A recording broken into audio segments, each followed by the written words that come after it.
joined today by Tim Harrison, Managing Director of Ionic Rare Earths. Tim, thanks for your time. Thank you.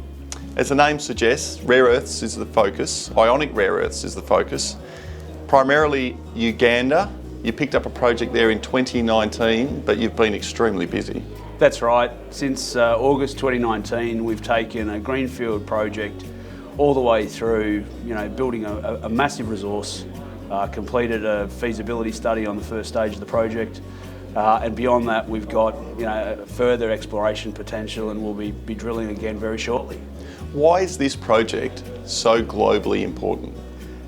Being an ionic adsorption clay, proven and near development ready, it represents the option for Western supply chains to get this material available for their manufacturing, whether that be EVs, offshore wind or military and defence applications within the next couple of years. So we're ready to go, and we're going to be able to support that bifurcation of the supply chain. Finishing a definitive feasibility study always puts the most important things in place. Gives you the numbers, both from a production point of view, gives you the dollars of what it's going to cost to build, but it also puts a stake in the ground. All those conversations you've been having now become real. Been getting a few calls? That's putting it mildly. We need to get some more people. Look, it's been a very busy couple of months since we completed the feasibility study at Makuutu. Lots of discussions now underway, and we'll be formalising now the strategic partnering process very shortly, purely and simply to run a more structured program given the level of interest. What is the plan from here for the project? So we're in the process of building a demonstration plant at Makuutu, which will be a tool for the business to further de-risk Makuutu, but also produce larger amounts of mixed rare earth carbonate from Makuutu, which will be important for us with our potential supply chain partners. So we're looking at producing a substantial amount of mixed rare earth carbonate, providing that and being able to then support the final investment decision later this year, which will require obviously binding offtakes and working out the overall funding packages for the project. And you are also looking at further afield, scoping study on a refinery in the US. What's the strategy there, and how advanced is the project? So we've been working on that study now for quite some time as a mechanism for us to understand the operating and cost for developing a facility in the US.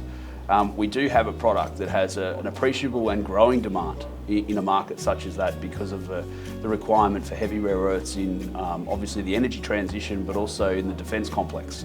Heavy rare earths are absolutely critical for the development of F-35s, Virginia-class submarines and Arleigh Burke destroyers. So, in this geopolitical climate, we do see a great opportunity in that US market. But in order for us to take those discussions further, we need a greater level of confidence around capital and operating costs so that we can have those discussions with stakeholders in the US.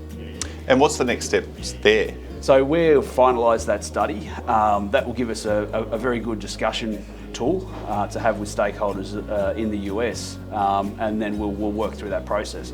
I mean, we've been at the pointy end of the ionic adsorption clay space now for some time, and we put out a lot of information which our competitors get the benefit of. And I think this time round we're going to be quite strategic with the information that we have from our scoping study to make sure we position ourselves to have the most upside from it. And finally, you're commercialising a technology in Belfast for magnet recycling. Again, what's the strategy and what's the plan? So we bought what was Seren Technologies 12 months ago. So it's a spin out from Queen's University Belfast.